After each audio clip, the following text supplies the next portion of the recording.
న్యాయాధిపతులు 2వ అధ్యాయము. యెహోవా దూత గిల్గాలు నుండి బయలుదేరి బోకీమునకు వచ్చి ఈలాగు సెలవిచ్చెను.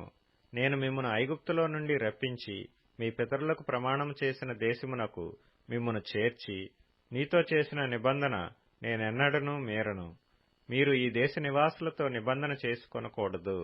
వారి బలిపీఠములను విరగగొట్టవలెనని ఆజ్ఞ ఇచ్చితిని గాని మీరు నా మాటను వినలేదు. మీరు చేసిన పని ఎట్టిది? కావున నేను మీ ఎదుట నుండి ఈ దేశ నివాసులను వెళ్లగొట్టను. వారు మీ ప్రక్కలకు శూలములుగా నుందురు.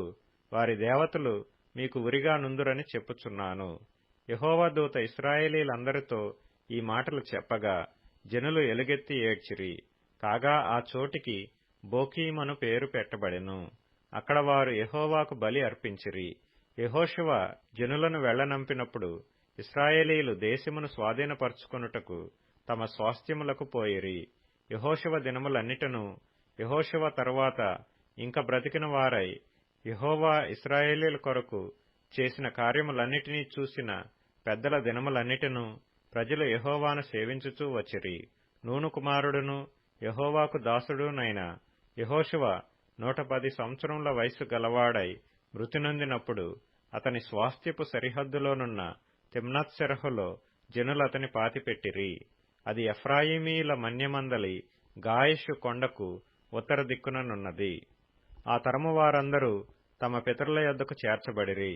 వారి తరువాత యెహోవానైనను ఆయన ఇశ్రాయేలీల కొరకు చేసిన కార్యములనైనను ఎరుగని తరమొకటి పుట్టగా ఇశ్రాయేలీలు యెహోవా కన్నుల ఎదుట కీడు చేసి ఐగుప్తు దేశములో నుండి వారిని రప్పించిన తమ పితరుల దేవుడైన యెహోవాను విసర్జించి బయలుదేవతలను పూజించి తమ చుట్టూనుండు జనుల దేవతలలో ఇతర దేవతలను అనుసరించి వాటికి నమస్కరించి యెహోవాకు కోపము పుట్టించిరి.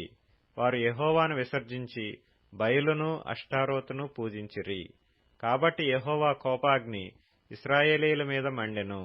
ఆయన దోచుకుని వారి చేతికి వారిని అప్పగించెను. వారు ఇశ్రాయేలీలను దోచుకొనిరి. ఆయన వారి చుట్టూనున్న వారి శత్రువుల చేతికి వారిని అప్పగించెను. గనుక వారు తమ శత్రువుల ఎదుట నిలవలేకపోయిరి. యెహోవా వారితో చెప్పినట్లు యెహోవా వారితో ప్రమాణము చేసినట్లు వారు పోయిన ప్రతి స్థలమున వారికి బాధ కలుగు చేయుటకు యెహోవా వారికి శత్రువాయెను. గనుక వారికి మిక్కిలి ఇబ్బంది కలిగెను. ఆ కాలమున యెహోవా వారి కొరకు న్యాయాధిపతులను పుట్టించెను. వీరు దోచుకొని వారి చేతిలో నుండి ఇశ్రాయేలీలను రక్షించిరి.